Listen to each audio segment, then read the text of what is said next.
In this episode, Lauren asks, how can a podcast grow from absolutely nothing? Well, how do you grow anything from absolutely nothing? You have to have a marketing strategy, which means you have to have a goal of some kind.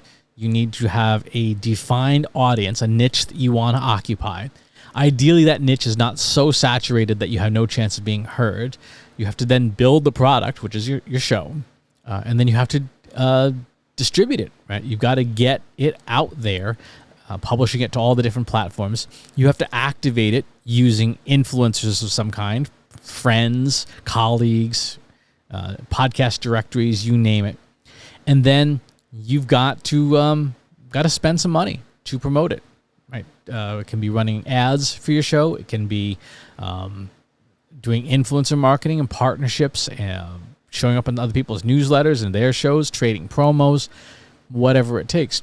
But growing a podcast, it's a subscription, right? Now, it's a free subscription. No one's paying for your podcast like they'd be paying for, say, their Netflix subscription. But everyone is paying in some degree with the same currency, and that currency is attention. You've got 24 hours in the day. So do I. So does everybody. How much of that 24 hours is going to be available for entertainment in general? Right, because a podcast really is a form of entertainment. And then what slice of that are you going to be able to garner? That's where having a very clearly defined show with a known audience you want to go after makes things a little bit easier, right? If you have a show, you're like, oh, this is a comedy show, we want it to appeal to everybody. It's not going to appeal to anybody, right? That's much too broad, much too shallow. It's not going to take off. If you had a show that was specifically targeted at, say, Danish expatriates in Mexico, right? There's maybe 1,000 of them, but that's a super targeted audience, right? And the likelihood of you being able to market that to that audience is pretty good, because it's not going to be so general that people won't get it. It's going to be so specific that the target audience is going to say, that's me. That's the show for me, because that is me. That's my experience. Let me tune in and see if this person's experience is the same as mine. When you look at successful podcasts, generally speaking, not the outliers like Joe Rogan or whoever, but just generally, there's a niche, there's a purpose, there's something that show fulfills that does not exist in the regular media landscape, right?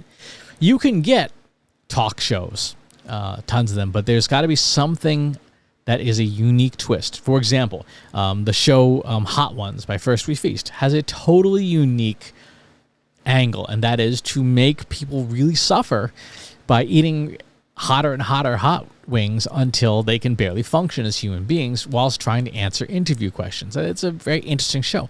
It's also powered by some really amazing research. Those folks do a really good job of asking questions that are not the same as everybody else.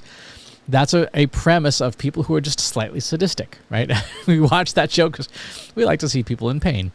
Now, granted, that show has ballooned in its popularity, but the premise was really unique. Right. There are a lot of shows where the premise is around a personality. Right. That personality has a following, and you build that show around that. So you look at somebody like Brie Larson or Gary Vaynerchuk. There are people who have their own sort of cult of personality around them, and their fans will pretty much consume anything they publish. Period. Right. There are other shows where there's information you wouldn't get somewhere else. There's information that is so unique that's worth tuning into. For example, Bo of the Fifth Column has both a YouTube channel and a podcast, and the show is about a sort of a liberal, a very liberal, I don't say redneck, but a person that you wouldn't expect to be liberal. Let's put it that way. And his perspectives. Look at the show Holly Randall Unfiltered. This is a show about, it's by a producer of adult entertainment, and she interviews other people in that industry. And it's a total behind the scenes in that industry, and that's information you can't get elsewhere. Where shows go wrong is when the information that shows is information you get everywhere else, right? Generic shows, shows that have no twist, that have no unique selling proposition, like any product, right? If you've got a brand of chewing gum and it tastes pretty much like everybody else's, you're not going to do well in the market, right? If you have a brand of headphones that are okay, you're not going to do well in the market. If you have a podcast that is talking about the exact same things everybody else is talking about, you're not going to do okay. So what defines success for a podcast and how you grow a podcast from absolutely nothing is having that niche that you can own, that there isn't a show that does that particular thing. And again, you don't have to do anything really crazy. Marketing Over Coffee, one of my shows, the value proposition and the interesting niche there was that for the first 7 years of that show, we recorded it in a coffee shop because it happened to be convenient to where John and I used to both commute in the same general direction.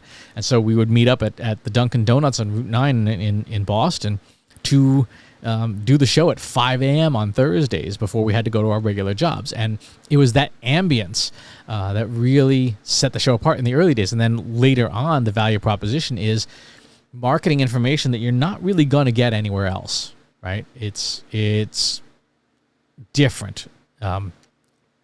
That's what makes a show really good. And so, like a product, spend some time with product marketing, right? Spend some time on product marketing. How are you going to make this product unique in the marketplace? Because the days of having a podcast being the unique thing, those days are long over. Right? Those days are 15 years behind us or more. Right? Having a podcast in 2005, that was pretty unique. It's like, having a TikTok channel in 2017. That was pretty unique.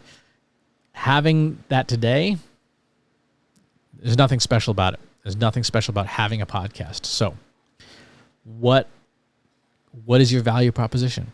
What is your unique selling proposition that nobody else is going to do? And again, it doesn't have to be crazy, but it does have to have a very specific audience in mind. Now, a lot of business podcasts in particular have a defined audience that is somewhat unique, but at the same time really isn't. So you'll hear business podcasters say, like, we are after the Fortune 100 CEOs. Well, yeah, so is everybody else. What's unique about your podcast that they would find valuable that they can't get somewhere else? You regurgitating, industry news, not going to be appealing. Because they can get that on Bloomberg. They can get that on CNBC. They don't need your show for that. What's your value that you can offer? Is there something that you can do that nobody else is doing? If I was marketing to like CFOs, I would have unique predictive analytics forecasts for common market indicators and say, hey, these are our bets.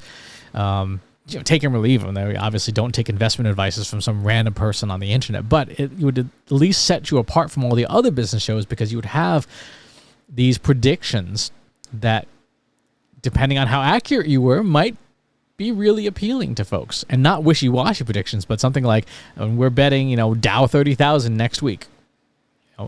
Obviously, you'd want to use actual predictive analytics software to generate those results, but it would be unique. It would be different. So that's the answer on how you grow a podcast from absolutely nothing. Have something that a defined audience really, really wants. They can't get anywhere else. And then get it in front of them. So really good question. Thanks for asking. If you like this video, go ahead and hit that subscribe button.